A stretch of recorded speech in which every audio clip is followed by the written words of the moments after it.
Bonjour, bienvenue à l'épisode 4 des Love Cuties.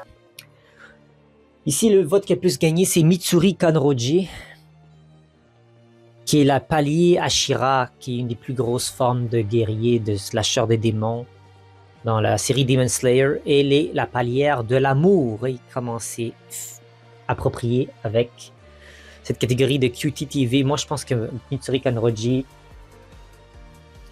ce qui fait de son personnage unique, c'est le fait qu'elle est très flexible, elle est très forte, musclée, en même temps, elle a une grosse énergie, un très grand appétit, une très grande joie, un positivisme. Elle fait justement penser à Starfire, la femme qu'on a analysée plus récemment, mais une version un peu plus consciente de son environnement que Starfire. Starfire était vraiment absorbée dans sa bulle puis dans son monde. Dans le cas de Mitsuri Kanroji, c'était une fille, un personnage qui est plus établi de l'impression que les gens peuvent avoir à son sujet. Elle avait un peu peur de ce que les gens allaient percevoir. Elle voulait se faire accepter par le public. Et la raison de sa couleur rose de cheveux a été expliquée dans un épisode dans lequel elle mangeait trop de crevettes. Un peu comme les flamants roses qui... leur couleur rose, moi je sais pas si c'était des crevettes qu'elle mangeait, mais elle mangeait une espèce de substance ou un repas rose régulièrement, ce qui a donné cette teinte rosée aux cheveux. Vraiment cute, et c'est une des seules Ashira qui avait pas un passé déprimant, un passé sombre. Je suis devenu pilier Ashira pour détruire les démons parce que moi, on m'a tué ma famille, on m'a fait du mal. Et elle, c'était juste simplement que elle voulait se fondre dans la masse, puis ses parents voulaient qu'elle se marie, puis ils trouvaient qu'elle était un peu laide. Avec ces cheveux-là, puis pense qu'aucun homme va l'aimer si elle mange comme une ogresse, même si elle arrivait à maintenir un beau corps. Mais voilà, c'est rien de trop grave, et ça fit avec sa personnalité. Il faut qu'elle accepte le fait qu'elle est unique. Mitsuri Kanroji, c'est un de mes personnages favoris dans Demon Slayer en plus. Elle a un... Monsieur... Il y a un certain pilier Ashira de serpent qui a un œil sur elle. Et il est jaloux que Tanjiro, elle a pas nécessairement un œil sur lui, mais elle l'apprécie comme amie, puis elle lui parle naturellement comme elle aimerait qu'il lui parle au pilier du serpent, mais le serpent va lui dire tu n'as pas intérêt à lui parler et à la toucher parce que sinon ça va mal aller pour toi, Tanjiro. Et il dit non, inquiète pas, je la vois pas comme une copine, je la vois juste comme une bonne amie et tout. On verra. Là, ils sont en train de faire la série Demon Slayer, la dernière saison. Et en fait le film sur le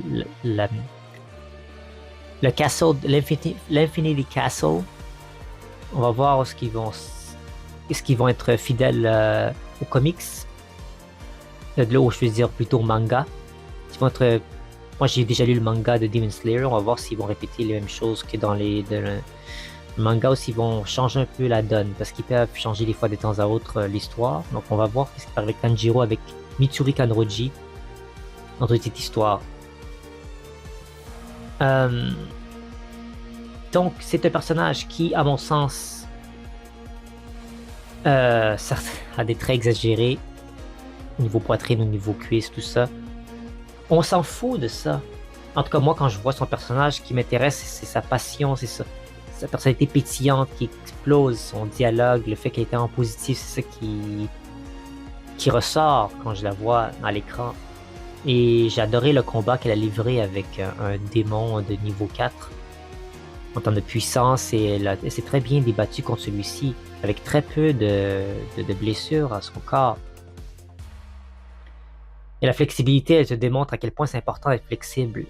Et quand même, les plus grands chasseurs de démons ont besoin d'être flexibles. Et Tanjiro l'a expérimenté de vive voix très tôt. Donc c'est ça qui fait de Mitsuri Kanroji tellement adorable et cute. Puis je suis content que vous ayez voté pour ce personnage-là, parce que vous savez, pour les gens qui ont voté, vous savez de quoi elle est capable, de vous faire vivre des belles émotions. De bonheur quand vous la voyez à l'écran. Elle est tellement cute par son ton, sa manière de voir le monde, et sa bonne humeur est contagieuse. Puis si vous vous sentez, vous avez une mauvaise journée, vous regardez Un épisode dans lequel elle a du dialogue et je vous garantis que vous allez mieux vous sentir. Il y a ça qu'on peut prendre en exergue avec son personnage. Donc voilà ce qui fait le tour un peu de Mitsuri Konroji. J'espère que vous avez apprécié la vidéo. N'hésitez pas à voter pour le prochain sondage que j'ai déjà mis pour le prochain personnage qui va être le plus cute TTV. Ce sera l'épisode 5 à ce moment-là. Donc j'ai hâte de voir vos pensées en commentaire. Il en reste plus gros de QTTV que je peux faire pour cette année. Je vais dire, genre, que je vais continuer l'année prochaine, mais pour cette année, peut-être que je peux faire encore 2 autres épisodes de QTTV. Donc votez bien si vous voulez que votre épisode soit fait cette année. Donc merci à vous d'avoir été de la partie. On se retrouve à bientôt. Merci à vous tous. Au revoir.